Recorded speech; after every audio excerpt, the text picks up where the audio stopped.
Good afternoon, everybody.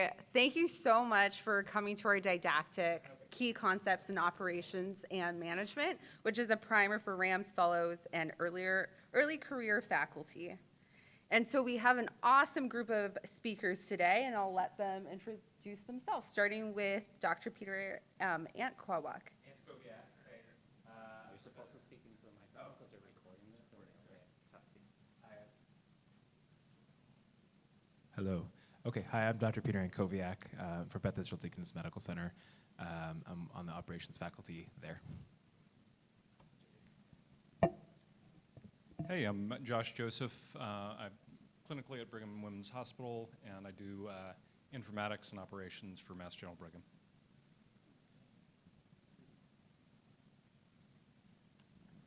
Leon Sanchez, also the Brigham. Hi, everyone. I'm Jean Scofi. I'm the Director of Informatics at New York Presbyterian Weill Cornell. Hello, everybody. My name is Kwame Tuffuor. I'm the Assistant Medical Director at Yale. Nice to meet everybody. And we also have Dr. Bryan Stenson, who will be coming in to join us after his abstract, and he's from Beth Israel Deaconess Medical Center.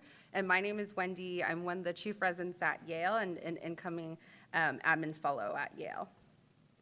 And so this is our disclosures. We have no conflicts of interest. And really, we created this didactic because we wanted to help folks understand their working environment and kind of equip folks with basic concepts in operations and management, such as queuing theory and process change management, apply newly obtained skill sets and knowledge to any ED to help improve throughput, staffing, and resource alignment, and last but not least, make you guys feel empowered to participate in discussions pertaining to the flow of emergency department. So just so we kind of get a sense of who our audience is, raise your hand if you're a medical student. Awesome, thanks for joining us today. And how about residents and faculty? Awesome, thanks for joining us today. And we really hope to make this didactic interactive. So, I did bring candy today, so if you participate, answer a question, contribute some ideas, I'll be by to give you candy. All right.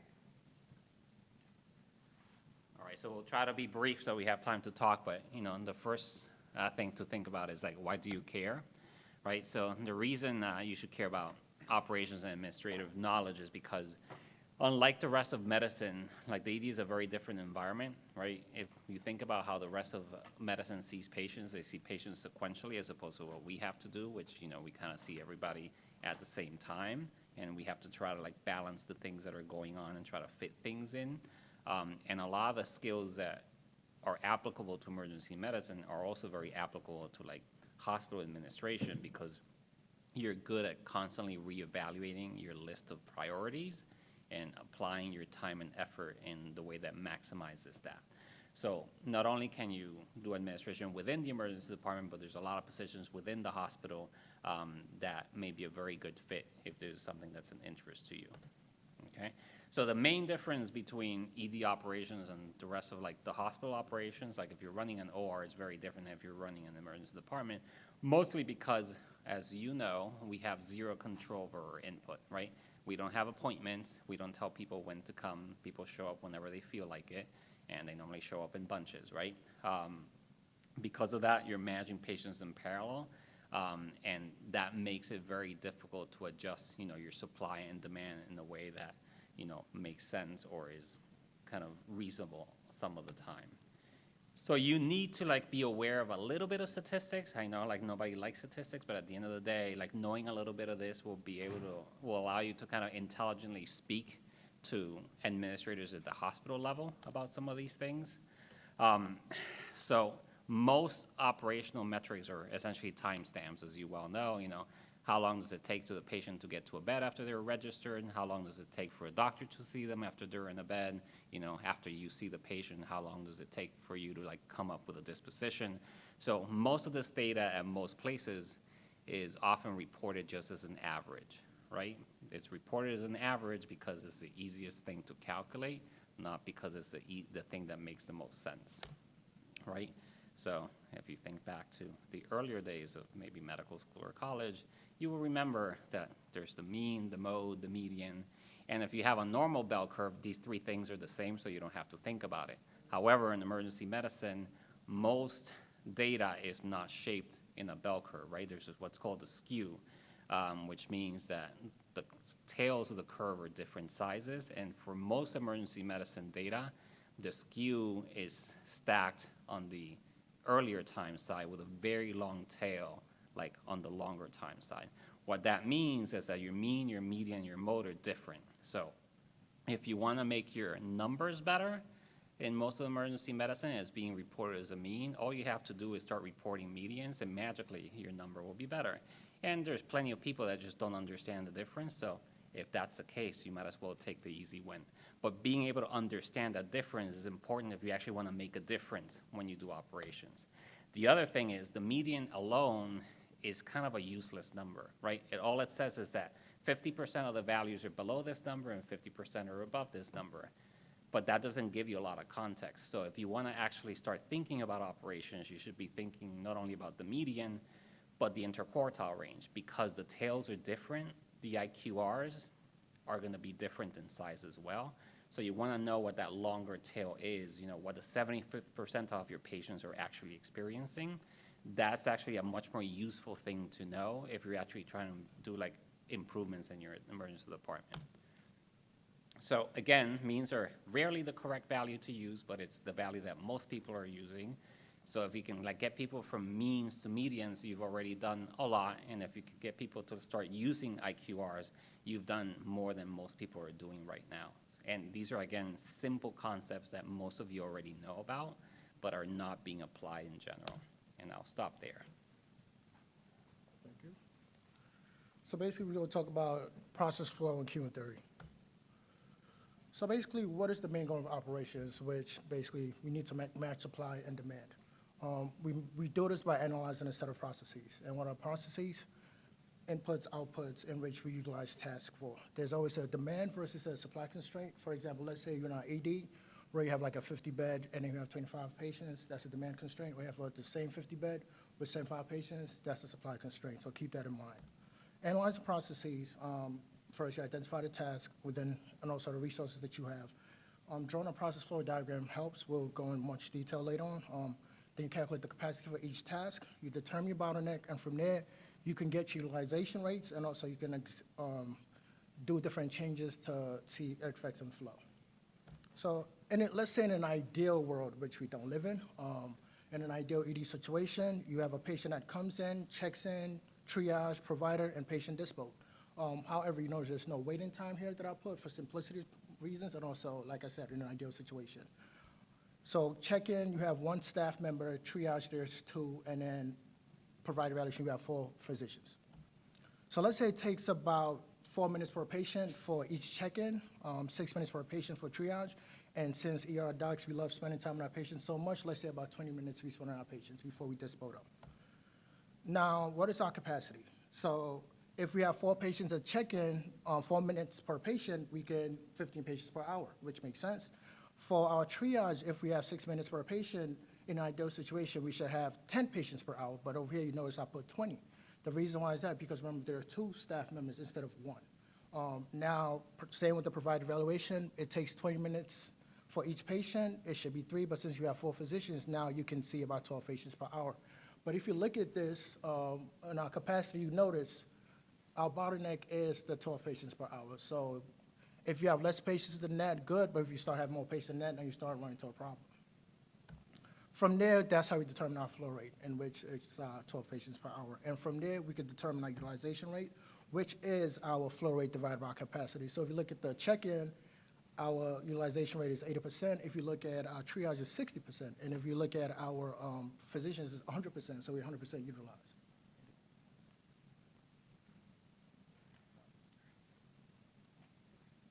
I know we're mostly on basic arithmetic right now. I hope no eyes are glazing over at this point, just with these numbers up here, because I'm going to make it a little bit simpler. So we mentioned kind of the different utilization.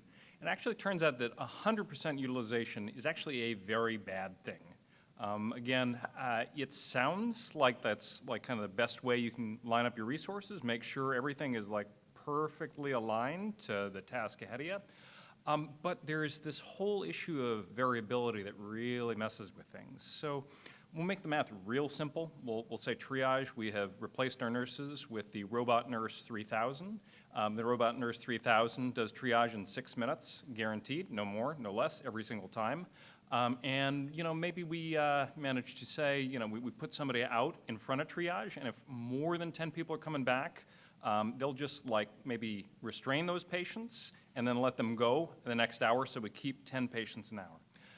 And it would look like, the triage bot 5000, or was Robot Nurse 5000, would do a really good job with those 10 patients. Again, 6 minutes per patient, 10 patients an hour, 60 minutes in an hour last time I checked. We're at 100% efficiency here. But variability bites you in the butt. And that is because even if you can control the number of patients you get in that hour, they're not going to show up at exactly the right time. And this is really an issue because when you have a gap, when you don't have a patient to see and that resource is idle, you lose time. And there's no way to get that time back.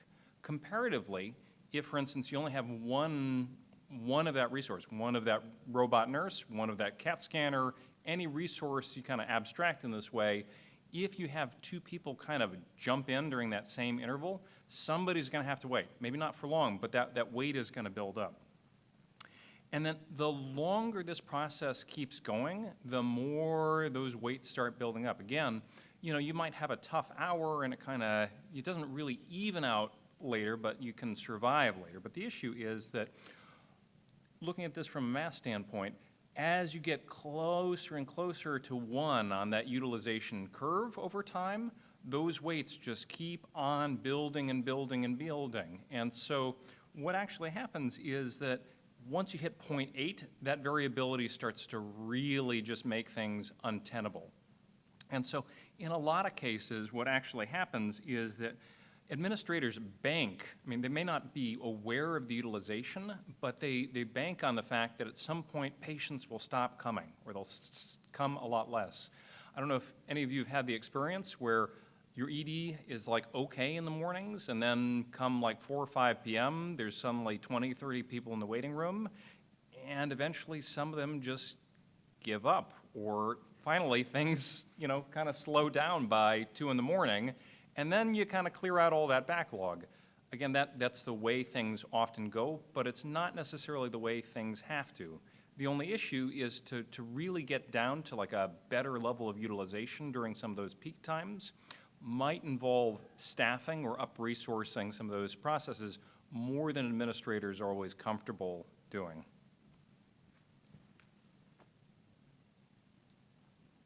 Okay, so we've gone through a lot of stuff. I want to pause and just say, does anyone have any questions about the stuff we've sort of presented so far? These are just basic tools that we use to think about operations. Any thoughts or questions on any of that? It's okay if you don't.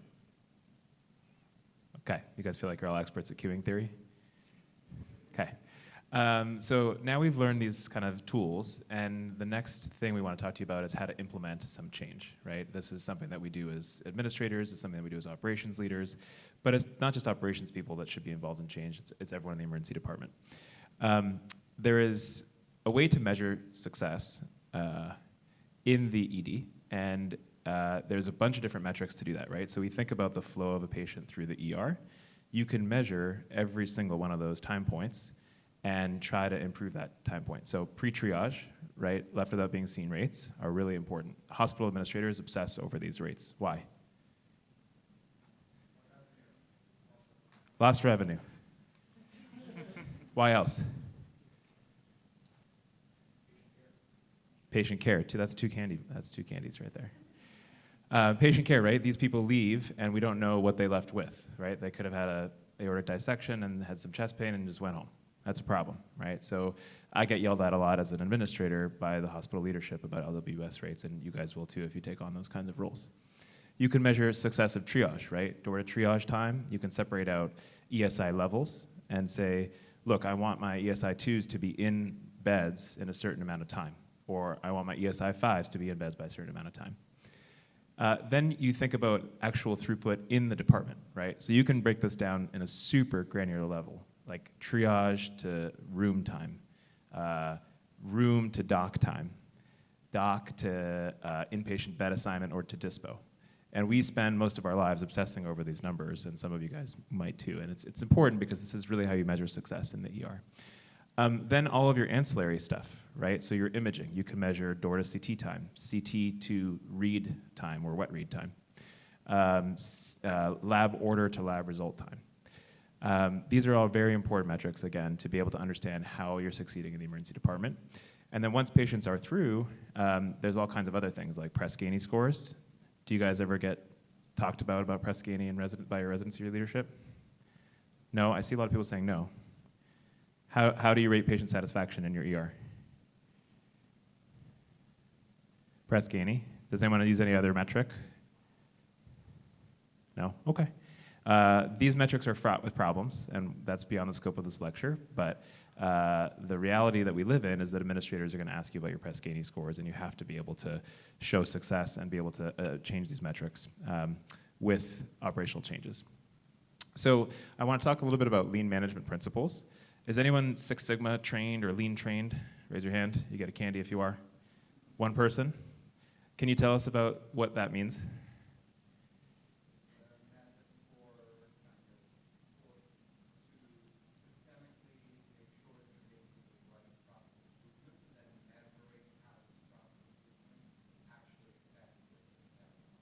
Exactly, that's the next 10 minutes of my lecture, so thank you. This comes from Toyota in the 1940s when they were building their plants. They wanted to really get rid of waste, right? They wanted to make things as efficient as possible, and they broke down the whole production line in little steps. And there's broad themes that I think are important. Whether you're Six Sigma trained and go through a bunch of online classes or not doesn't really matter. No offense if you spent a lot of money and time on that. What matters is understanding the principles, right?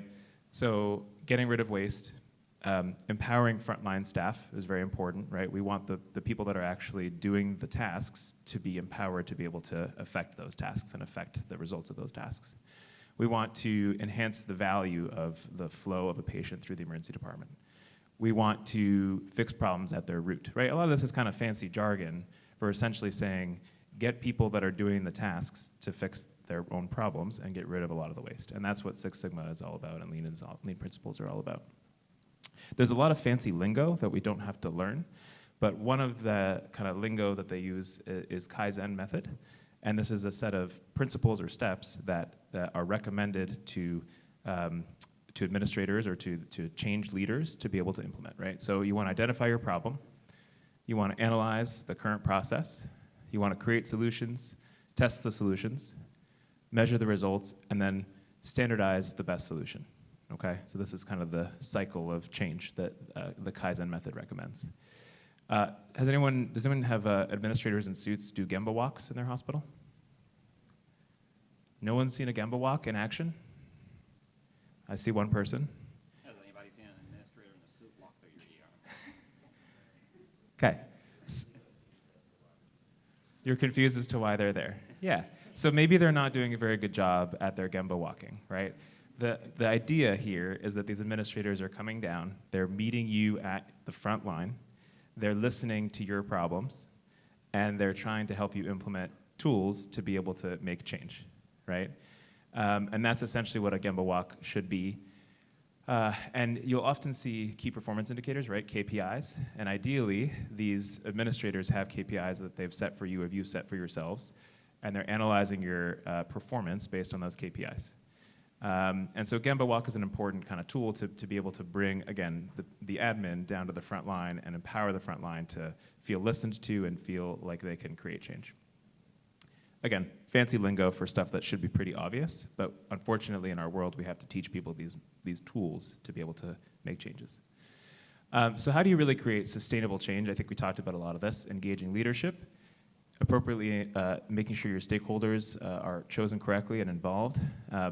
Addressing naysayers, this is really important, right? We all have the naysayers in our department that might be the curmudgeon-y charge nurse or the grumpy resident who says, oh, we can't do that or we can't change that. And I think addressing those people, bringing their concerns to the top of the pile is really important because it helps to actually create sustainable change.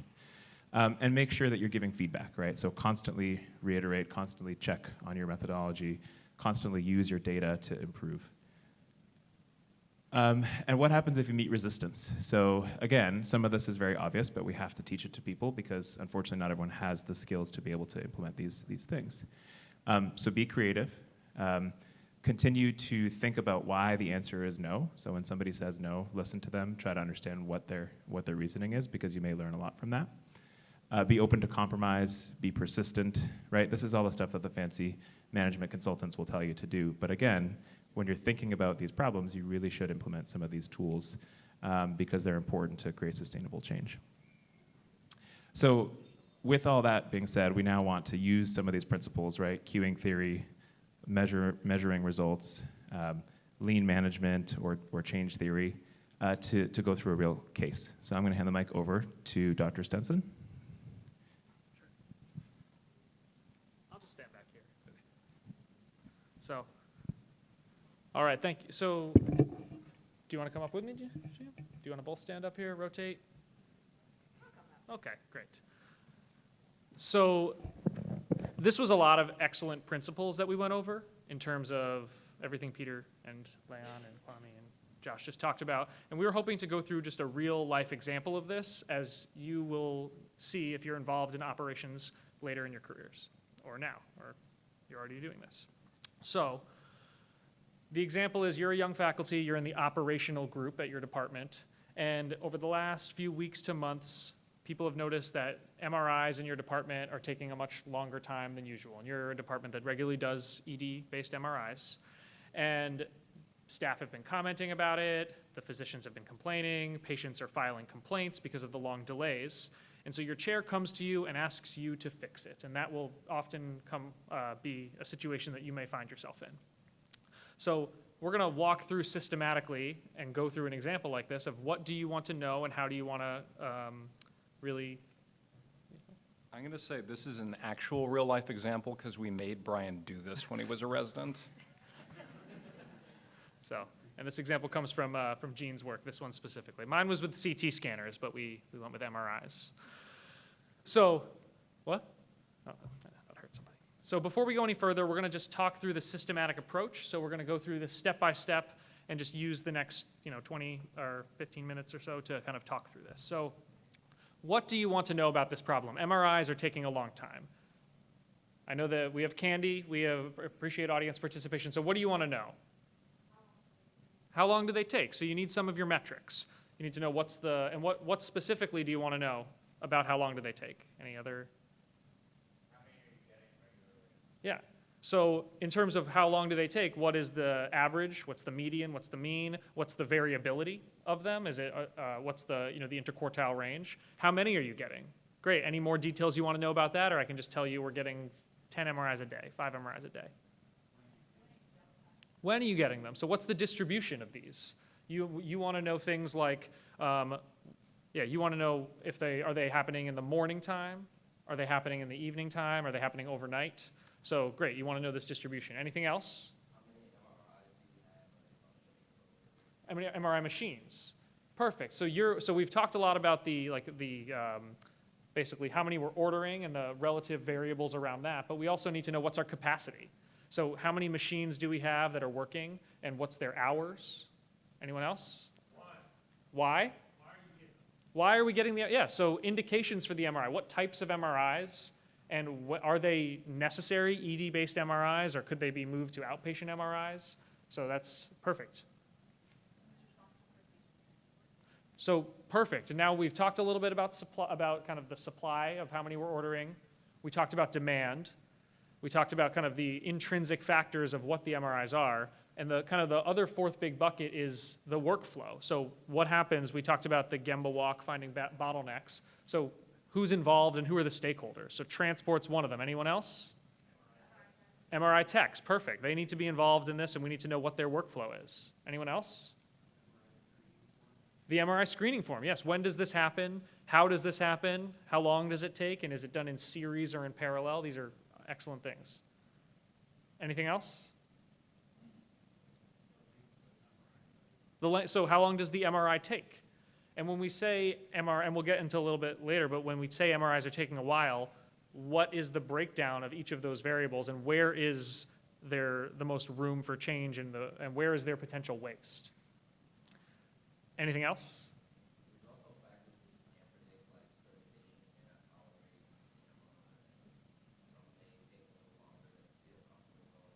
Yeah. And yeah, so what are there's all sorts of other patient-specific factors related to the outliers, the people that take a long period of time. And it's hard to kind of account for some of the medically complicated or the agitated patient or the one that needs multiple doses of medications for, because they're claustrophobic. How do you account for that? Is that a significant portion of those? And what is the cutoff at that point? And what steps do you have to mitigate that? Anything else?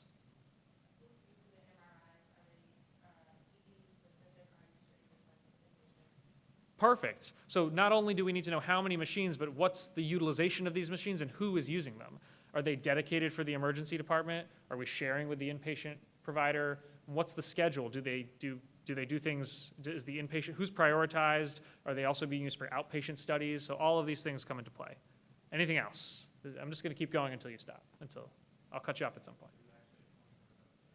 So yeah, what are the hours that the MRIs are happening? Perfect.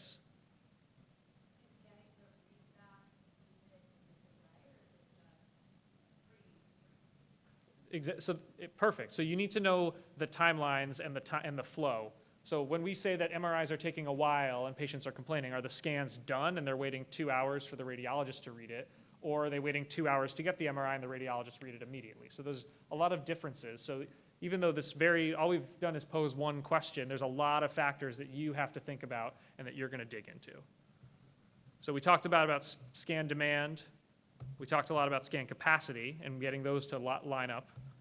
We talked a bit about the characteristics as well as the workflow. So in terms of the protocol, transportation, the MRI form, how you communicate is another thing in these. So who is calling when the patient's ready? What's your closed loop communication system?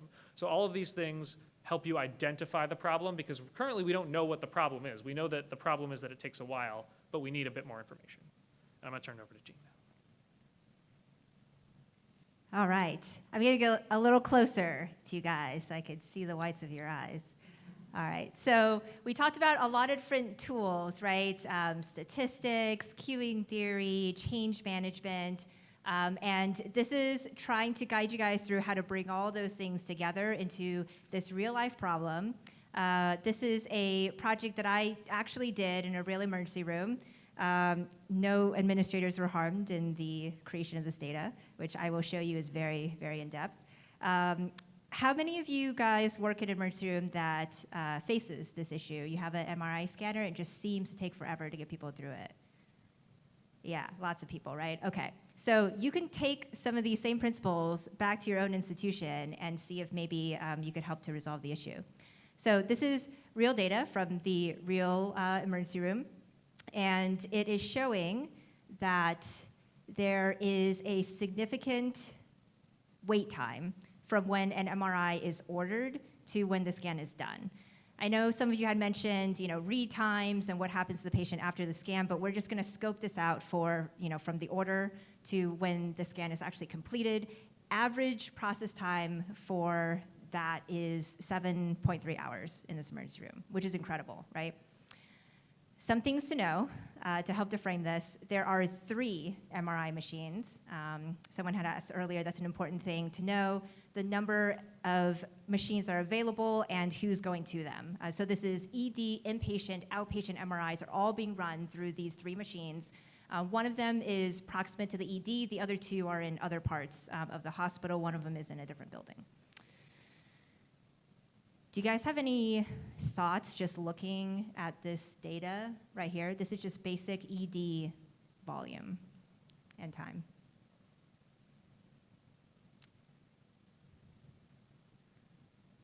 Yes?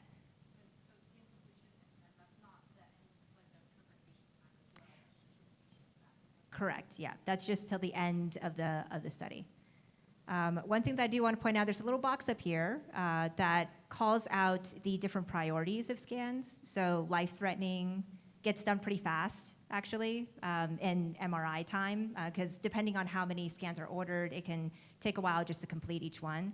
But this amount of time, this is about like 3 hours, it's not so bad. If someone's going in for, let's say, a full spinal, But wow, the routine studies, that is really up there. Many, many hours, right? Okay.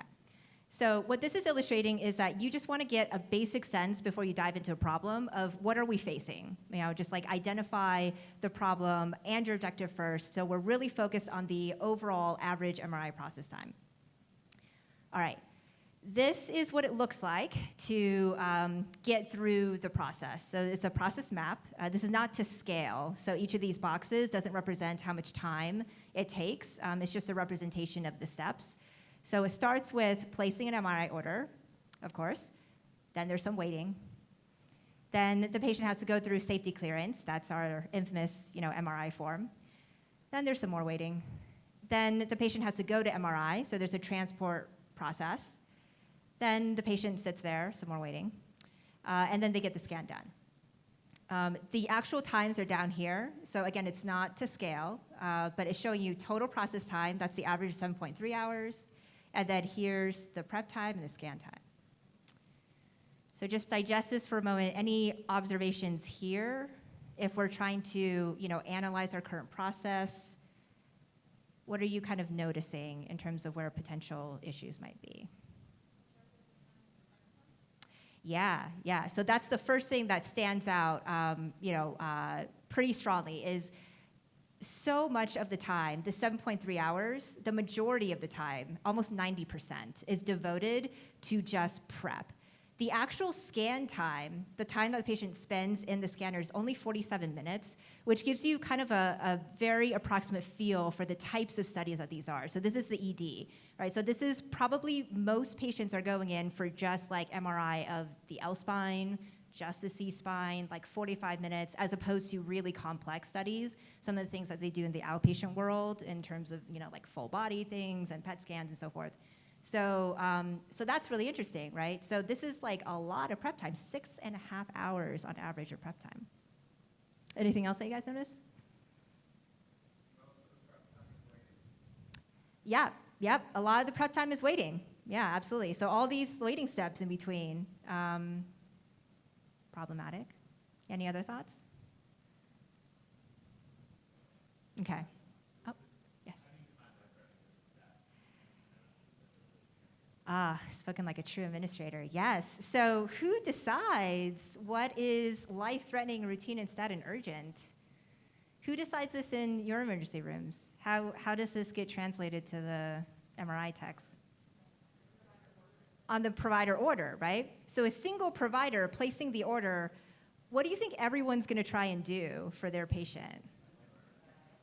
Yes. Oh, it's like everything is stat, right? Like people might be a little bit hesitant to be like life-threatening, but some people like will have no shame. They're just like, yeah, absolutely, it's life-threatening back pain, right? So that potentially is problematic too. Is you can imagine maybe a different type of process where a provider can still place an order, try to justify why something might be stat or life-threatening, but maybe there's someone to monitor all of the studies and help to prioritize as an extra layer of gatekeeping. So that's a thought. All right, great. So this is another way to look at the same process. This is kind of a standard process map that's focused on time intervals. This is an information map. So this is looking at all the players, all the people who are involved, which you can tell is actually quite a fair number of people who have to coordinate around this. And each of these lines represents a piece of information that needs to be transmitted for the process to move forward. The different colors are different types of information. The solid line is electronic, and the dotted lines are verbal, so this is phone call. There's no paper involved in this particular ED, but there are definitely places where you'd have to come up with like a third type of line for paper. So what this is showing is, there's some complexity here, right? So the red is the MRI order. Typically consultants are a piece of this puzzle where we might need to wait for them to give a recommendation that's communicated to us. Then we place an order. That's typically electronic at most places. And then this green is the patient safety data. This is the form. And one thing that I want to point out is that, there is an electronic form, but then there's this built-in redundancy where the MRI tech will not proceed with the study unless there is also a verbal confirmation that the form is completed. So the nurse is filling out the form, and then calling the tech, and the tech is not doing anything until they receive both pieces of information. So that's interesting. And then there's this back and forth too, right, between the nurse and the physician to figure out how to fill out the form. For some patients, it's straightforward, and for others, as you guys well know, it's really not. You know, you go back and forth about, oh, the pacemaker, like, I don't know, like, try to find their card or look it up in the record, and, you know, sometimes the patient makes it all the way through to the transport, and you go back because it turns out that there's a safety issue. And then, you know, there's a transfer request, and then this purple right here represents data, not so much on the form that's filled out before the study, but what the tech might find when they prep the patient. So this is a patient who maybe, you know, you find out once they're already there, they can't lay flat, you know, or they're claustrophobic. And ideally, you would have found that out here, but maybe the patient made it all the way through and then had to be sent back when the tech tried to prep them. Okay. So that's kind of an overview of the situation that we're facing, some of the, you know, times involved, the potential bottlenecks. We haven't done like the deep dive yet, but before we do that, we want to, again, go through this systematically. So just knowing what you know of the process so far, what do you think some of the potential causes for delay are? This is a way to organize that information. It's a fishbone diagram. We can start, these are all different categories of potential causes, but we can start with the stuff that's, you know, easy first. So what about in terms of staff or people? How can that lead to delays in the MRI? There you go. Just not enough people, right? Not enough staff. That's pretty intuitive and straightforward. Not enough transporters, not enough techs. Okay. What about some of these other categories? What about policies or the physical space? Yeah, just shout it out. Yep. Okay, yep. So just the physical distance between where patients are being seen in the ED and, you know, that MRI scanner that I mentioned that's like all the way in a different building. Good. Yeah, whatever policy stipulates that the MRI tech needs to get that double tap from the nurse, the electronic form and the phone call. I wonder where that came from. That's interesting. Okay, what about the categories up here? So this is, you know, systems issues. This is probably the trickiest one. What are some thoughts here in terms of how systems issues can cause scanning delays? Yeah, yep, we talked about that one. That's a great one. Everything is stat. So kind of the culture of ordering, right? Like, is it, are we working in an ED where everyone feels like, and it's sort of a bit of a vicious cycle, right? The MRIs are slow, so then people feel like they want to try and expedite by making everything stat or life-threatening. But then nothing is stat or life-threatening, so then it makes the delays worse. That's good. Any other thoughts on systems issues?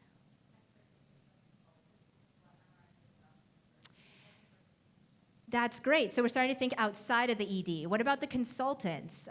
We rely on them for their recommendations. Are they giving them to us in an efficient manner? Do they have a culture of wanting MRIs for everything? I think we can think of specialties that have that in mind.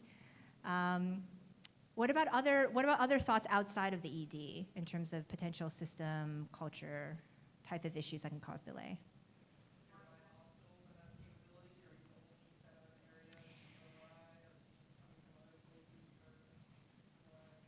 Yes, that's great. So referrals, like what is your patient mix? Where are these people coming from? Are you the only place with an MRI for miles around? Yeah, here's the thought over here.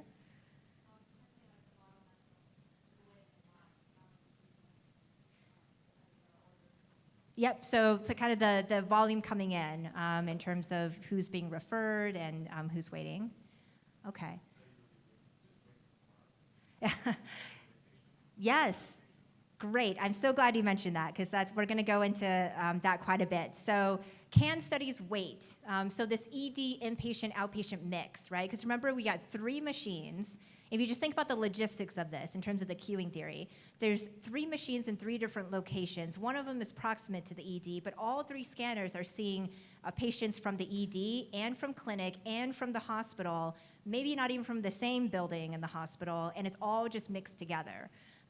Is there any kind of thought as to how to organize these studies in a way that's more efficient? Looking at the overall times, Probably not, right? Okay, so here's just a bunch of things that you could potentially chase after, right? It's like a lot to think about. Which patients are we talking about? What about our staffing? You know, the culture, so many different ideas. And what we want to impress upon you is, you know, this can feel overwhelming, and to get the data for every single one of these issues can definitely be overwhelming. And so we want to try and take a systematic approach to how you dive into this and get to the solution that you want to implement. So here's a systematic approach to try and, you know, utilize those like lean principles or those 6 steps to, you know, arrive at a solution. So step 1 is to, of course, you know, get your data and focus on patterns. So you don't necessarily need to go into the nitty-gritty detail of like every single patient, every outlier, but in terms of patterns, you know, which patients, what does the priority look like, time of day, day of week. Those were the 4 things that we had identified after just looking at some preliminary numbers in terms of what might be most important. Step 2 is you look at the process. So this is the pattern of arrival, and this is the process in terms of average begin to end time, order to begin time, for, you know, slicing it by, again, type of patient and study priority. Then we get into the queuing theory stuff. So this is utilization of the 3 MRI machines, trying to look at peak hours, off hours, and then there's a couple assumptions here, which we'll go into in a second. We want to know what the capacity is that's needed. So this is a lot of current state analysis, and then you want to look at, you know, what do we need, ideally, to complete all of the orders in a timely manner. And then we look at the sources of delay. So we go to that fishbone and see how each of these steps inform the potential sources of delay. So, you know, this is how you translate your framework of data into questions that can help you arrive at your solution. And we've talked about, you guys have mentioned, you know, all of these things, I think. Is it that there's certain patients that are causing the delays, their predictable peak hours, is scan time, and so on and so forth. But, you know, you don't necessarily have to follow this exact process at your own institution. The point is just that there should be a process. Like, take 2 steps back and look at the whole picture before you start trying to implement any solution. For the med students in the audience, this is very similar to approaching research, but on kind of like a smaller time scale. So you want to try and, you know, have a hypothesis, but before you go chasing after it, you have to get some preliminary data, like, you know, get a sense of what you're dealing with, and then understand that there's a lot of assumptions that go into it, and that at the end of the day, your hypothesis might end up being wrong. Yeah, you might come up with something like, oh, let's just buy another MRI machine. And turns out that wasn't the issue. All right. So let me go into some really interesting things that we found in the data, talking about some of the assumptions going into the project that the data helps to dispel. So one big assumption that we didn't talk about, but, you know, might be implicit in our discussion so far, is that there are more MRIs that are ordered during the day. And it turns out that if you look at all MRI orders, that is true. So ED, inpatient, outpatient, gets really busy. So this is a heat map where the dark color means more volume and the light color means less. These are the days of the week on the rows and the hours of the day in the columns. So basically you're looking for the dark spots. And this is, you know, during the daytime, so about 7 to 3 p.m. or so, all days of the week, it's pretty busy. But if you look at the ED, what you find is that the volume really starts to pick up in the evening, at night. Why do you think that might be?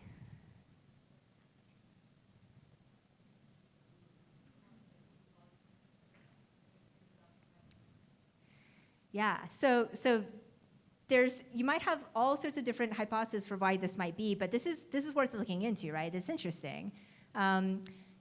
It turns out what's happening is that there's a lot of staff during the day to support all this volume, and then they all kind of leave at around like 4 or 5 p.m. And the ED volume peaks during the day, but then you have to spend time talking to consultants, waiting for your labs to come back. You know, you get the CT scan first and then realize you need the MRI. So then all the ED volume comes in because the outpatient staff are now gone. So there's no one to, you know, send the patient into outpatient MRI, so they go to the ED instead. And then the ED just finished processing its patients during the day at peak volume, so everything kind of hits in the evening. So if you're going to try and implement a solution around this, you might think, you know, intuitively, oh, maybe more staff during the day, but you actually need more staff at night. So that's interesting. Here's another assumption. So you might think that the more volume that you have, the longer it takes to get the scan done, and the longer it takes, especially in that prep time, since that's 90% of the total time. What this is showing is that that's not true. So here's the prep time in blue. Here's the order volume that steadily increases throughout the day. Notice how, you know, it really starts to pick up in the evening in the ED. So you see that this is going up, but this is not. And, you know, the scan time does, however, increase a little bit. So what this is showing is that when you order MRIs, it's not that there's one area of the ED that's suddenly hit with a bunch of MRIs and you have one nurse who's going around trying to complete the form on, you know, they're like 3 or 4 patients. What happens is the volume is very distributed in different parts of the ED. So it's still probably one nurse dealing with at one, you know, MRI form at a time, at most, maybe 2 if they get really unlucky. But, you know, overall, that means the prep time doesn't increase that much. The scan time increases because that's a bottleneck. There's, you know, one tech at the machine, at each machine who's trying to get the patients through. And then lastly, I had mentioned briefly before that one very intuitive solution is to just buy another MRI machine, right? Another intuitive solution, the one that our chair actually came to us with, was can you get a dedicated scanner?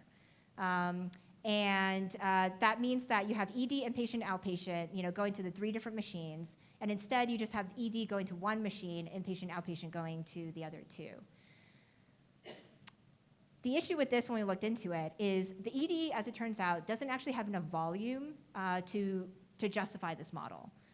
If you calculated the utilization using this model, the machine that's dedicated for the ED would only be utilized at 40%, which doesn't, you know, you can't maintain an MRI machine with only 40% utilization. All right. So I'll go through this briefly, but we talked about, you know, potential sources of delay. Maybe something to do with transport during prep time. There's certainly, I think, some opportunity during the prep time, both these categories. And then in terms of potentially improving interventions that might work, you know, we're thinking maybe not just having a dedicated ED scanner, but maybe an ED and inpatient scanner and having the outpatient volume be separate. Dedicated transporters, so that's speaking to staffing issues, and then trying to work around that, improving that prep time. All right.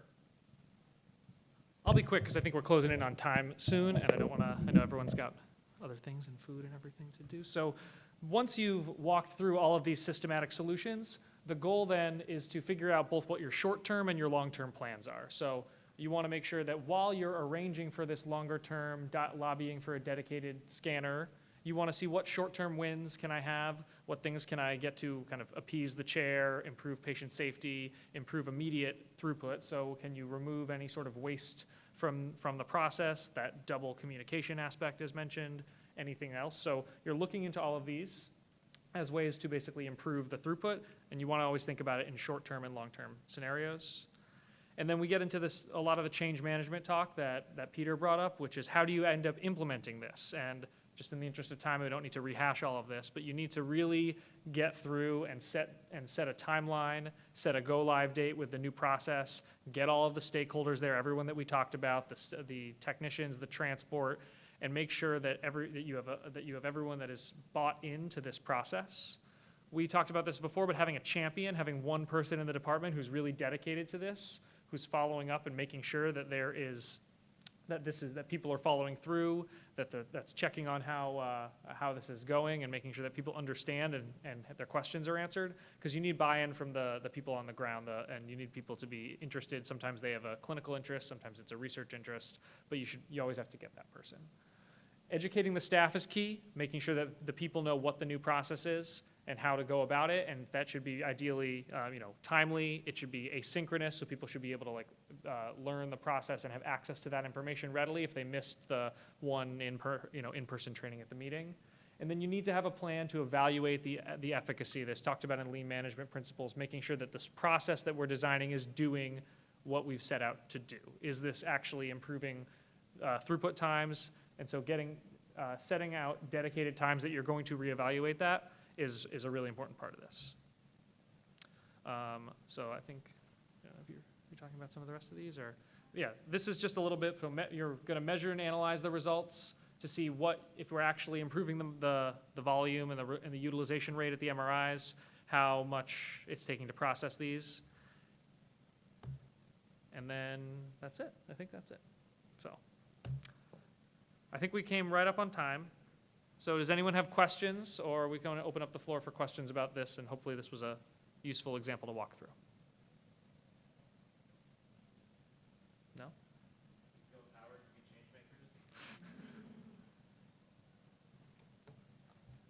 Well, if no, yeah, go ahead.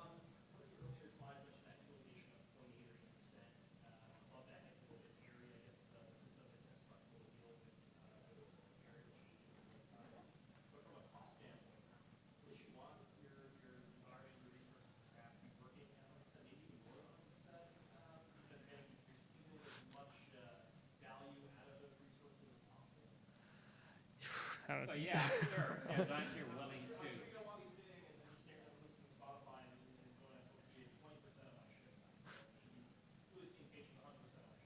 Right, but so the issue with that is because of queuing theory, because patients don't come in by appointments, if you staff at 100% utilization, what that means is that your patients are going to wait forever to be seen. So yeah, that's great for resource utilization in terms of using you maximally. It's horrible for patient care because it means that patients have to wait forever. There's the same issue with boarding, right? Because the hospitals are being utilized upstairs at 100%, the downstream effect is that there's patients every single day that are waiting sometimes days to get a bed. So there has to be a balance that you have to try to achieve, and it's all a compromise. How much are you willing to spend? How much are you willing to have your resources lie fallow? And how long do you think it's reasonable for patients to wait without having them die? Is there a lot of focus on flexible staffing to deal with, department needs in real time, or as real time as possible? It's much harder than you think, because I think, if I could have shifts that were 6 hours long for attendings, I could do much better fitting of the schedule to the patient volume. But I doubt that I could get a lot of people willing to work 6-hour shifts 6 days a week, right? But if you have some of those, let me know, because I'd be happy to hire them. Well, we're just up to the hour. I'd just like to thank everybody for coming for didactic today, and one round of applause for awesome. Thank you so much, and feel free to come get some candy if you haven't already.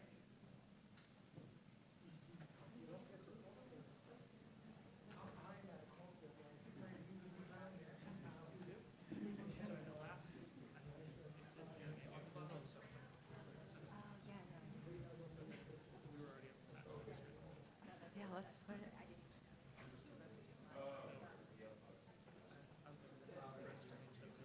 right, there we go.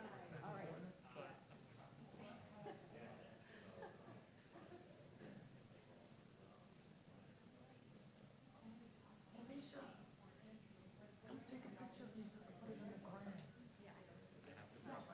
Let's talk all meet you right out there. Okay, come on, guys. Okay, all right. I have so much to do. Are we taking a group photo? I'll stand behind you. Okay. Peter coming in or no? Peter. Oh, Oh, yeah. Should we do two votes? Okay.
All right, we'll go ahead and get started. I appreciate everyone coming out and avoiding the first 4-ish rows. This will be a somewhat personalized conversation, so I have had a 50% success rate. But if you want to come up closer to the screen, you're certainly welcome to do so.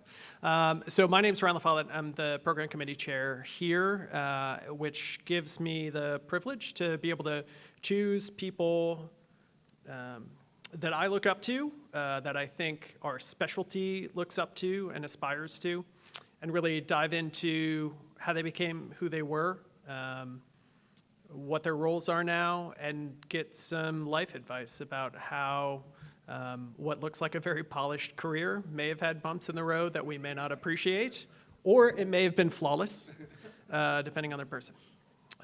So I just want to have each of them introduce themselves, and then I have prompted questions. It's certainly a small enough group that if it triggers something in your mind that you would like to ask, just raise your hand, and we can go from there. Sound good? All right, whoever wants to start.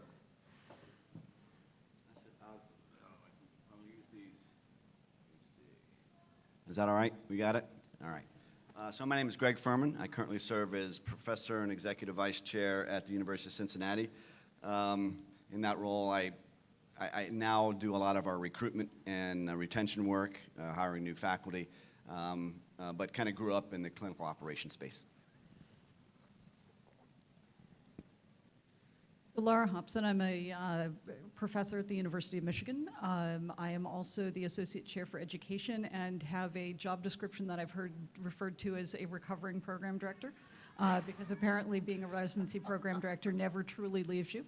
But obviously I moved in that space and have been shifting my work more towards sort of supervision and strategic planning in the education domain, and also medical education research. Great, thanks, Laura. Hello, everybody. I'm Nick Moore from the University of Iowa. I'm a professor and vice chair for research. So I guess we have one of each of us. Must be how we got here. So I run a research program and a research training program at the University of Iowa. And then can you say what you have done for SAEM, or like what other positions that you hold, or yeah, kind of what your projects are on a national stage right now? And maybe we'll go in reverse order now this time. So I'm on the board of directors at SAEM now. I'd previously chaired the grants committee and been active with the research committee and the program committee. So for SAEM, first, I really appreciate the community that this organization provides, and I'm involved in a number of interest groups and academies and committees. I was very involved with the program committee for a while and ran the didactics for a couple of years with our moderator. I also am very involved with CORD, and I'm part of the executive board for that organization. So I've largely been on more the operations side. On the finance committee is where I serve currently, along with the administration and operations committee, as well as the workforce committee. But I've been on a varying number of interest groups, and more of a kind of lead from the middle kind of person with this organization. Other organizations, my research interest is largely in acute cardiovascular illness, and so I do a fair bit of that work with the AHA, the American Heart Failure Society, and some thrombotic work too. So that is as good a segue to you all are obviously stalwart at your local institutions and continue to have presence there while getting pulled onto a national stage. How have you balanced with intentionality or happenstance to balance a national role and a local role?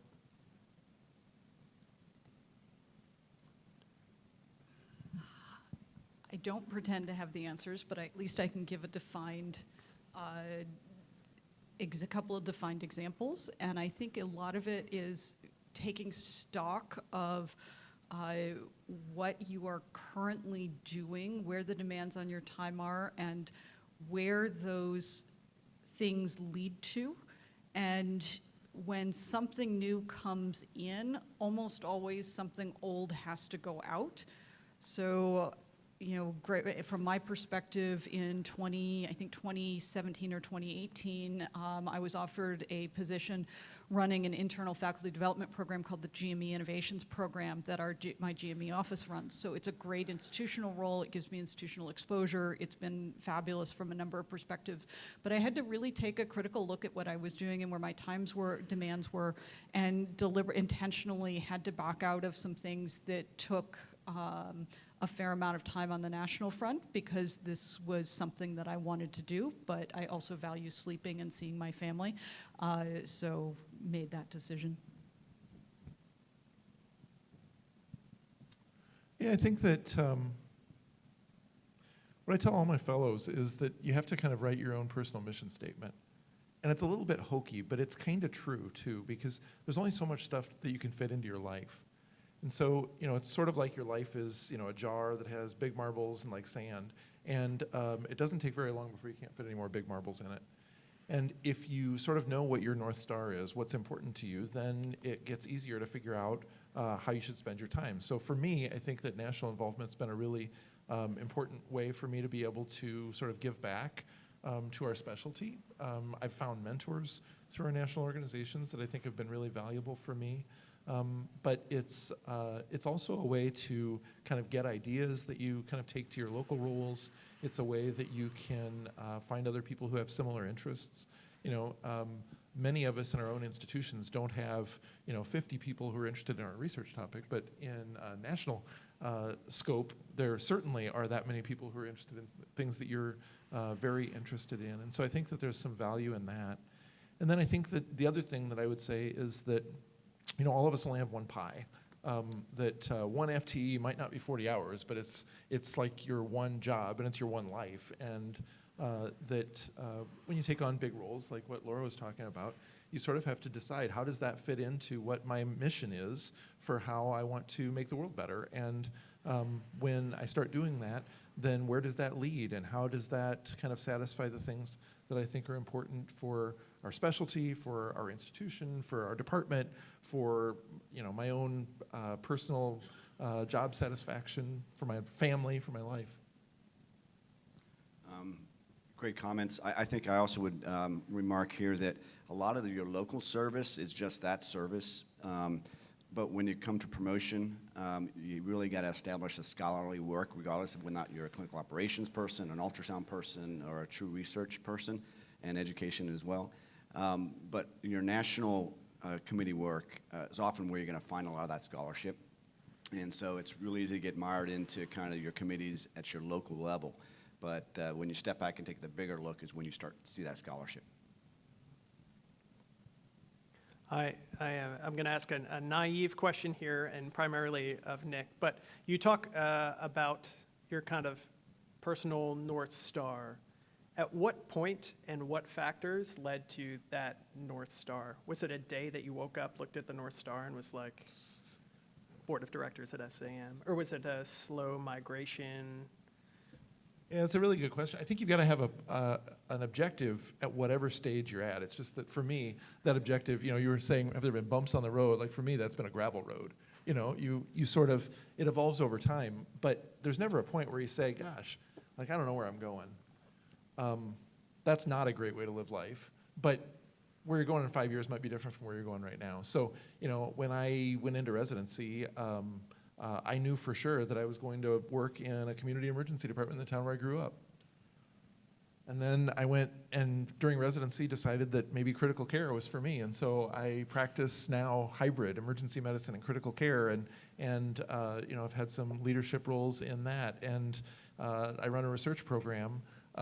But gosh, when I was in medical school, I didn't do any research because I couldn't imagine why people would waste their time like writing papers when they were going to be a doctor, and that seemed like a pretty silly thing. And then I ran our summer medical student research program for 95 students. I went to medical school at Iowa, and I didn't participate in that program because it was so far from what I wanted to do. But so I think that evolves during your career. I think that you just really are trying to make the next right decision.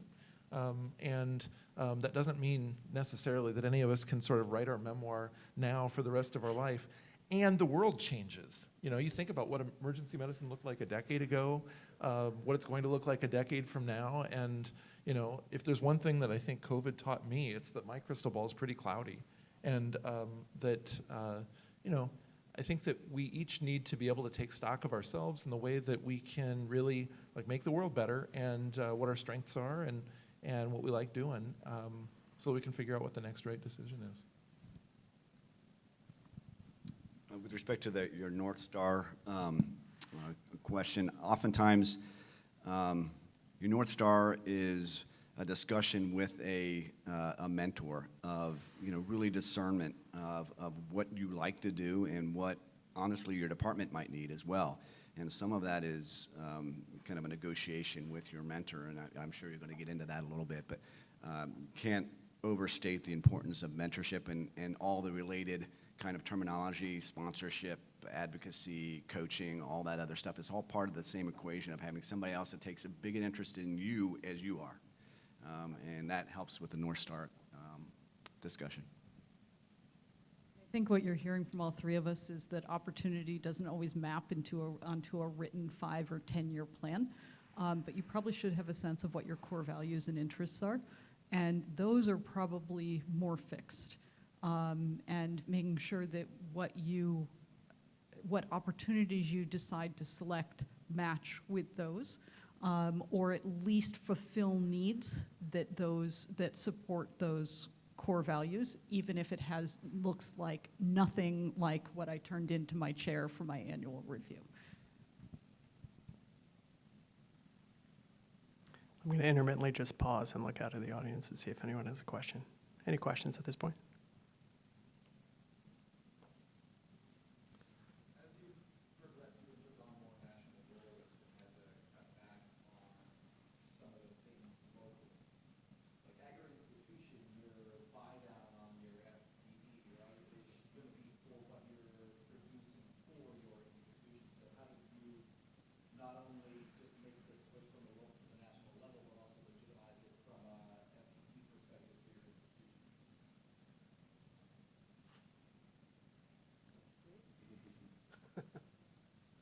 I'll take a crack at it, I guess. If you're part of an academic program, part of what you do on a national level is part of that, and I was just in a session yesterday where the term offload was considered to be a four-letter word in their department. And so by virtue of being an academic institution, some of what you're doing is not what the community doc is doing down the street. So that's part of what you're being asked to do. Some of it's going to be just volunteerism. You're not going to get any offload to come to this meeting or to produce scholarship that may be kind of committee work here, by and large. I don't know a lot of departments that do that. But they will value your involvement in organizations such as this. And if they don't, you have to have a frank discussion of who you're being evaluated by. A service at a local level certainly is valued, and sometimes it's easier to get funds flow for that if that's the model that you're in. But never mistake the fact that when your chair turns in their annual report to who they report to, they're going to put your involvement at this organization on that. And that means something, so intangible or not. The other thing I guess that I would say, and this sort of dovetails a little bit with what Greg was talking about, sometimes there's a temptation to think that your job is that your job is to work shifts in the emergency department. And I think the reality is that for all three of us, we actually have very different jobs. I mean, we're at different institutions, but even if we were at the same institution, if we were to write down what our duties are for our job, they're pretty different. And so, you know, your job, your one FTE, part of that is taking care of patients in the emergency department. Part of that's doing other stuff. And whether that other stuff is service at SAEM, or it's like serving on the parking committee, or it's teaching residency lectures, or whatever it is, there is another piece there. And so it's not always that, gosh, you know, I'm spending 10 hours this week working on like committee stuff at SAEM. Where's my clinical buy down? Because it doesn't all come out of that clinical pot. You know, you have kind of one full-time equivalent to sort of think about here, and you need to figure out how you can utilize that time, which is the most valuable resource that you have. How can I utilize that time to have the greatest impact. And having local roles, oftentimes, that's going to be some kind of leadership role. It's sometimes, you're helping other people be successful, you're mentoring, having national roles. Those can kind of dovetail with one another. One of my colleagues talks about things narrowing into an hourglass and figuring out what's important when he's advising and mentoring. And I think trying to make sure that things do double duty to use an oversimplified cliche, that sometimes you have to give up things because there just isn't space. But we're fortunate that we probably all have have the potential for a 50-year career. So there are a lot of ways that you can pivot that career and come back to things.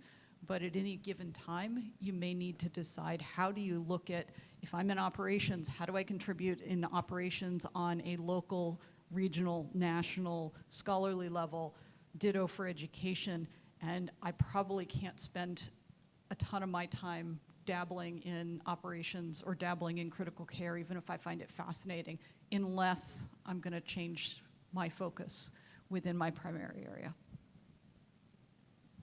And not sleeping is also a viable solution. I agree with that 100%, with an additional caveat, which is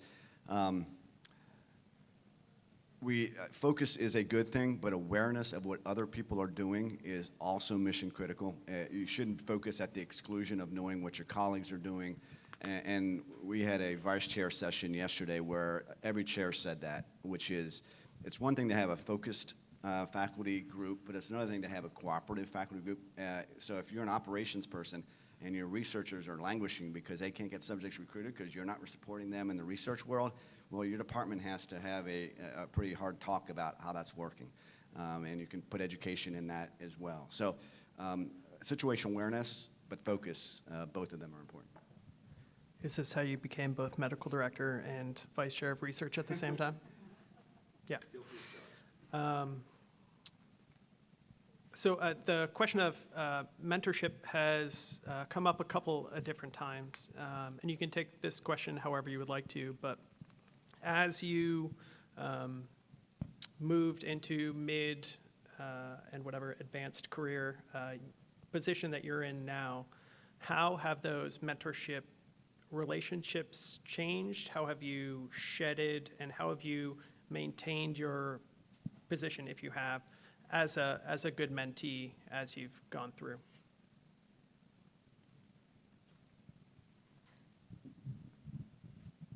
Boy, I think everyone has something to offer. And if you look, there are also these templates for mentorship networks, which I think is such a great concept, as opposed to thinking about, the gray-haired guru on a hill who knows everything.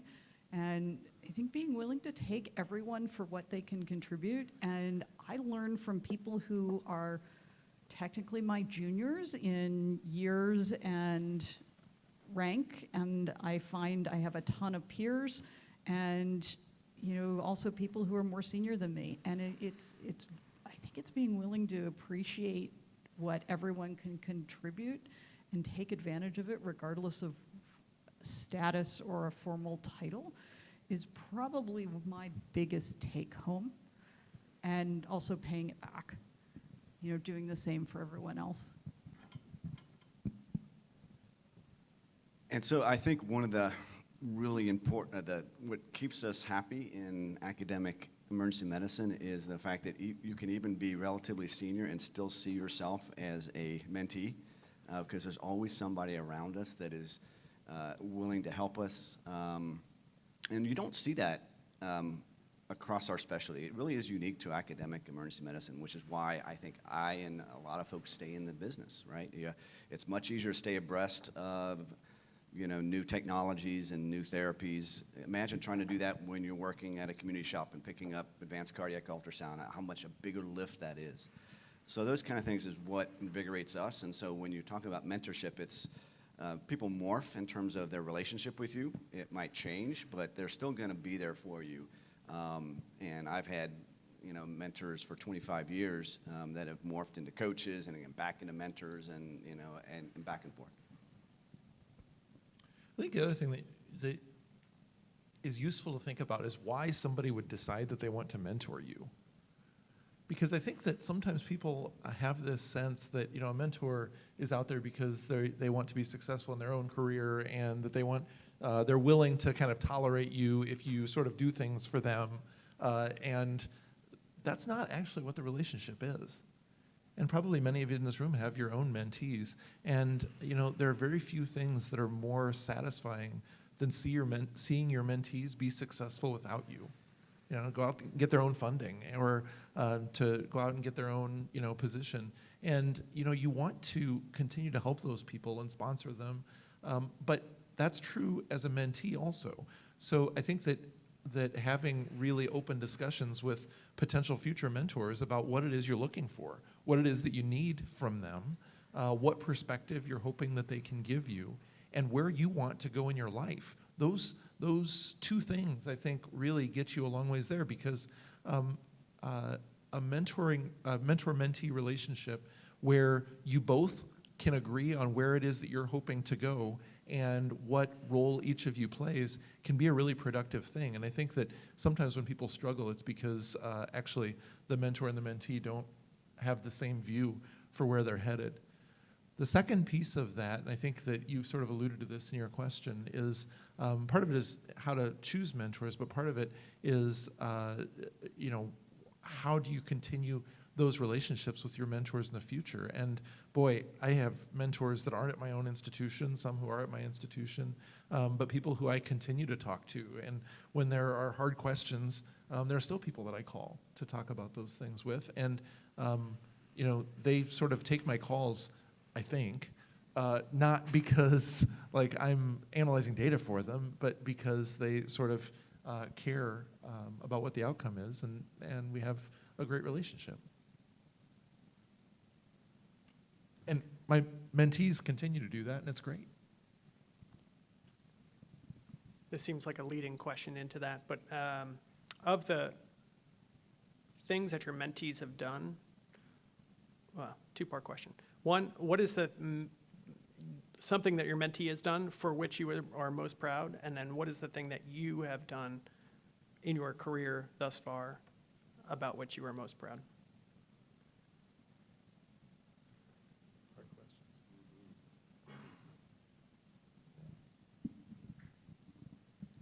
Two of my mentees are now division heads in my department. It's pretty cool to watch them grow and achieve, and really become the leaders that you saw in them. So it's really pretty amazing. Yeah, I think we'd all probably second that, you know, we could probably have several success stories. A couple of medical directors after me at University of Cincinnati. One's the chair at Henry Ford, and the other one's at WashU leading the health system there. And so it was pretty satisfying to see them just take off. Not that I had a ton to do with it, but, you know, some of the foundational stuff on how to, you know, make sure that the ER worked translates across a lot of different specialties. Yeah, I think for me, by far, the most satisfying thing is to see my mentees.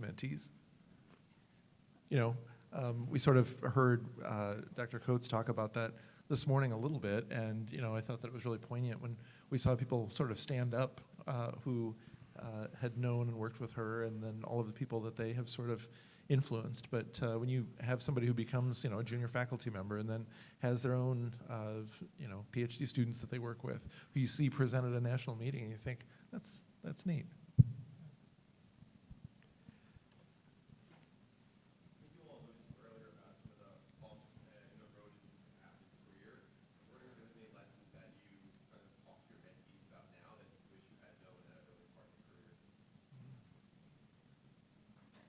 Yeah, I guess one of the things that I tell all of my mentees is that if you look around in academic medicine, and you know, everybody wants to say, what is the kind of common factor for people who have arrived, right? For people who are leaders in their field. You know, is it a personality that is kind of common, or is it, you know, where they went to school that's common? I would say that the thing that's the most common is that their drawer of rejections is the most full, right? So a big part of this is being willing to, like, you know, in my world, it's applying for grants, right, and writing papers. But that's true in other contexts also. It's that idea of being resilient. It's that idea of being able to critically sort of look at your own career and try to figure out how you can be better. I think that maybe when I started, I sort of thought, wow, there are people out in the world like Dr. Hobson who made all the right decisions, and every idea landed, and it was brilliant. And that wasn't my career, but then I sort of realized actually that isn't anybody's career. It's that we're all trying to be better, and we all have good mentors, and we all get rejected, and we try to use that to improve ourselves. With respect to the operations space, I think the critical skill that you like to see in a mentee is the ability to build consensus and listen. There's really nothing that a medical director or somebody in operations space that can do by fiat. It really has to do with understanding the landscape, understanding the motivation of people, and that translates not beyond just operations. I mean, that's HR. So if you're going to aspire to be a leader in our specialty, that's a skill set that translates across education, across research. But being a good listener, building consensus, understanding the motivation of the people that you're trying to work with, critical skill set to learn early on. I'm going to echo the themes just brought out. There's a book that I think I'm probably misquoting the title, but it's something to the effect of what got you here won't make you successful. And it is just so true, because I remember transitioning really to program director, and for the first time now I'm in a role where I could work as hard and as efficiently and as detail-oriented to a high quality as I wanted, and it wouldn't make a difference because it's too big a role. So all of a sudden you have to figure out how to manage people and to build a team and to move disparate interests in the same direction to accomplish your goal, and deal with people saying, well, I don't like you and I don't like what you just did. Because that's part of it. And I think those soft skills are something that someone never really talked to me about, but probably I didn't listen, one or the other, but probably the major determinants of how successful we are ultimately. And they're hard, but I do believe that they're learnable. And that's probably one of the things that I spend a lot of time with my mentees on is how do you learn this stuff rather than just doing it wrong, which is how I really figured it out. So what personal habits do you guys say are the main life hacks for your success? Some people start the day with jogging, some people start with green tea and journaling. Do you guys have anything like that? Well, I joke that my Orange Theory habit keeps me from punching someone. So there's my personal life skill. But I'm also a list maker, and I have tried every electronic program out there, and none of them work for me. I am routinely back to pencil and paper, and I think that helps me conceptualize what are the immediate things I need to get done. Where is my time free? Where can I escape and go plant my garden in the middle of the day because that's important to me, and what are my long-term goals and how do I keep moving towards them, and not lose track of stuff. So I think having an organizational scheme, having some sense of what your priorities are to take care of yourself and take care of your family and other things that are important to you is going to be important. It's going to be different for every single person, I think, but figuring out what works for you is going to be the key. And that's probably the biggest life hack, is just roll with it, figure out what works for you, and steal ideas from other people and try them on and get rid of them if they don't work. Yeah, I love what you just said, Laura. And this sort of goes along with some of the things that you had sort of raised too.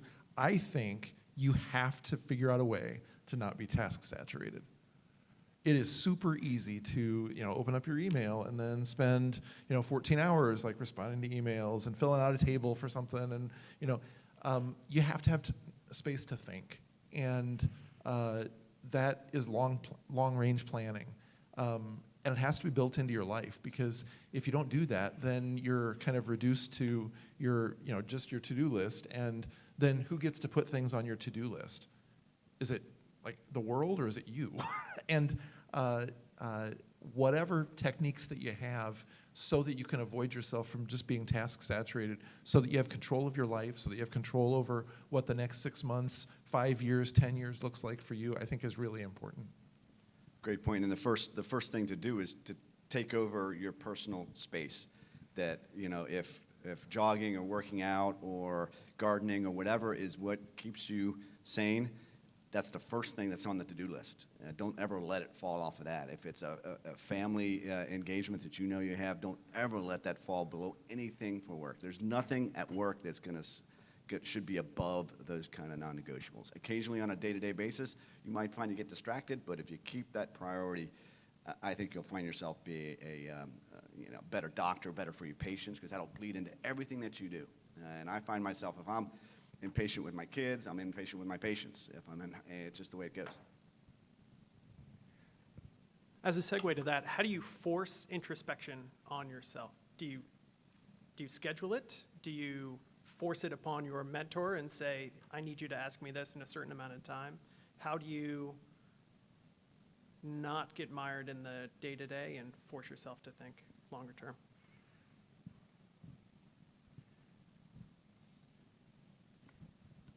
I don't have all the answers, but sometimes scheduling it works. And so I pulled my education group out for a 6-hour session and said, we're not talking about problems. We're talking about long-term things and big picture things. Or we're not talking about the day-to-day problems, and we're not going to go into little details, but we're talking about concepts. And I think forcing the space for that is good. And the other thing is that sometimes the best introspection is while you're doing other things. I have solved a lot of problems on the treadmill or in my garden or knitting. And doing something else sometimes lets your mind free up to focus on some of these more complex problems in ways that you wouldn't if you were being very structured about it.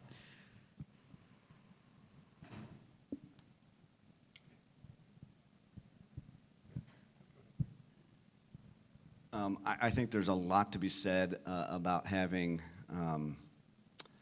somebody else to be introspective with and to ask the question of, I'm just in a funk. Have you noticed it? Or being able to give you some sort of biopsy at some point in time. And everybody has that person that knows you as well as you know you. And if you can maintain that lifeline to them, well, it might be somebody outside of medicine, it might be a family member, but maintain that relationship with somebody that can see when you're just not at your best and dissect it, because that person's usually got you. And usually after you have that discussion, you know when you ought to have it again. So I think that, I agree with everything that Laura and Greg said, but after I have that discussion, then usually the last agenda item of that is, when should we talk again? And I do schedule things on my calendar for when I'm going to think about something again, because if I don't, then it doesn't happen, Does that answer your question, or did you want to know like their Evernote tricks? Okay. I picked up journaling just recently because I wasn't being intentional about reviewing. You get to a point where you get too task saturated, and making yourself write down what your goals are. Even 25, 30 years into a career, just journaling now and again, 10 minutes. What do you want to achieve this week, this month? Was helpful. I'd say with my own mentees, this is the thing we talk about the most.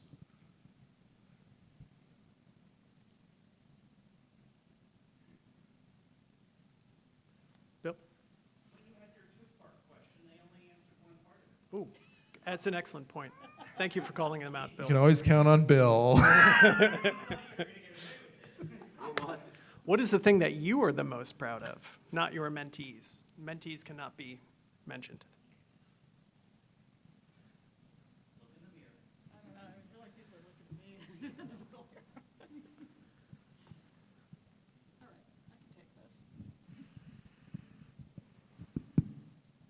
I went back to school. At age 49, I was a retired program director, and I said the one thing I wanted to do, I wanted to get a master's in education. I'd been talking about it for 10 years. My thesis to finish this damn thing is on my laptop in my backpack, and I am going to find corners here and hopefully finish it. So I think I invested in myself in something that I just wanted to do for my personal development. And it's been a lot of fun, but God, I'm ready to be done. All right, come on. You can't leave me the only person hanging out here. I'll think of something, but It's a tough one. I'll tell you what would be, I guess, for me. Early in COVID, which I think stretched everybody, we launched a big multi-center COVID study, and this isn't a me thing because it wasn't me that did it, but our team, just really stepped up and launched this thing. And gosh, watching them and watching them work insanely hard to do this, I think was really satisfying. That's better than any award or personal accomplishment.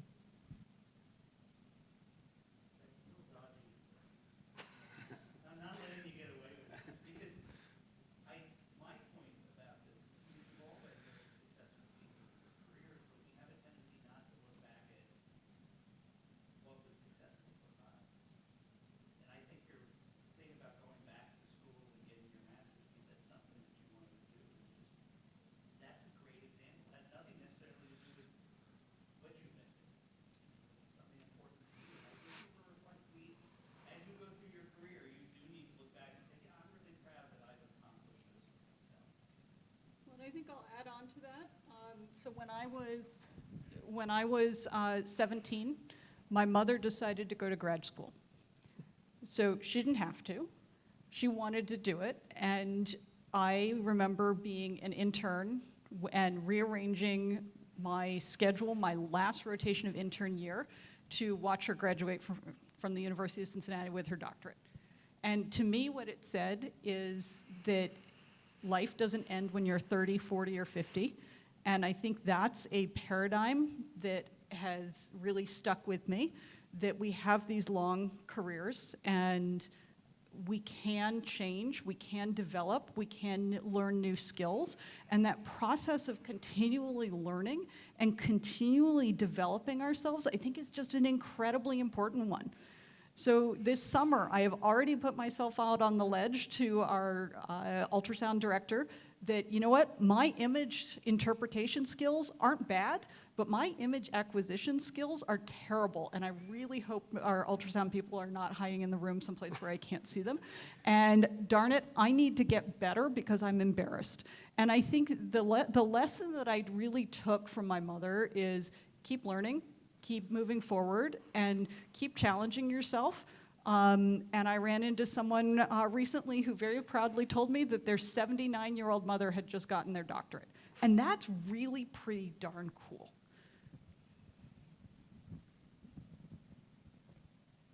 You're on the hook now. It's a bit weird, and I don't know how to structure it. But when you get to a stage, I suppose we're at, where most of our clinical work is precepting residents, and you still feel confident enough in your clinical skills that you can go to our clinical shop and not have to have residents see your patients, and you still feel like at age 56, 57 that I can intubate and I can do central lines and do the full scope of our practice. I think I think I've been doing something right along the way, as opposed to just saying, I'm just going to back into kind of a non-clinical environment. I mean, it's after about 25 or 30 years, there's a lot of folks that have done that, and I try to set an example to my faculty that I really expect that you can pick up, go to the community, and hit the box. And so I try to do that. I had to sit in a patient room so that he would not pick them up before me last week up at Westchester. That's a good segue, though, into there are plenty of new skills, TEE coming down the pipe. How do you humble yourself? How do you recognize deficits? And how do you independently or seek out opportunities to enhance your learning later on? Don't we work in about the best place to do this kind of stuff, though? Right? So, what, about 2 years ago, similar maybe to you, I was working in a different clinical environment where I really felt like I needed to step up my echo skills. And so I started going to the, cardiology echo grand rounds. And it just occurred to me, boy, we have a lot of smart people who work in the same zip code that we do. And it's not about credentials always, right? You can drop in and, take a class or, talk to somebody about something. And there are a lot of people, maybe not even in emergency medicine, but who are willing to teach you what they know. And boy, what a gift that we have to be surrounded by people like that.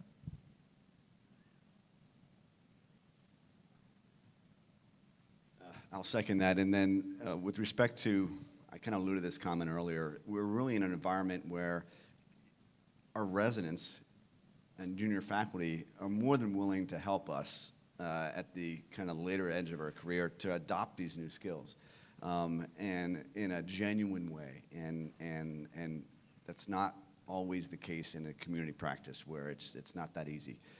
So I have no problems asking one of my junior faculty, say, I just can't get this image, or I really want to learn this block, but I'm having a tough time. I don't want to fire that anesthetic in right now because I can't see what I'm supposed to see. Can you come help?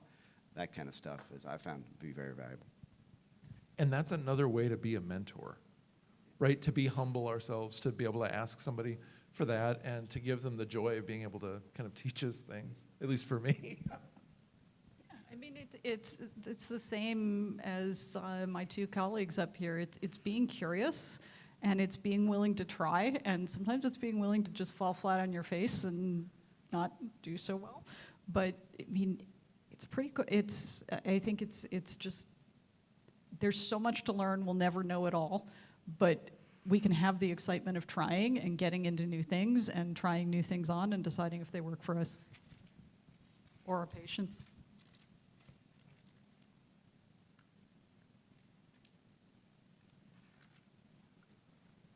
Awesome. Any last questions?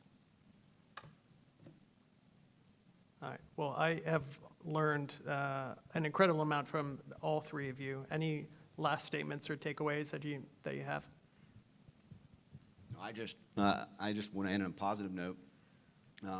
This meeting and the meetings like this really invigorate everybody from the students all the way up to the most senior folks. And I know there's some undercurrent of some angst with respect to our workforce, but I can't think of a better specialty. And if I had to do it all over again, I'd still go into emergency medicine.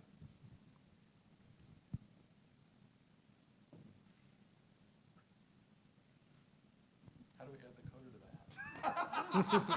You said the same thing. Second it. Awesome. Well, I appreciate everyone for coming out and supporting us, and enjoy the rest of the meeting, and we'll hang out up here if anyone has more questions. Thanks.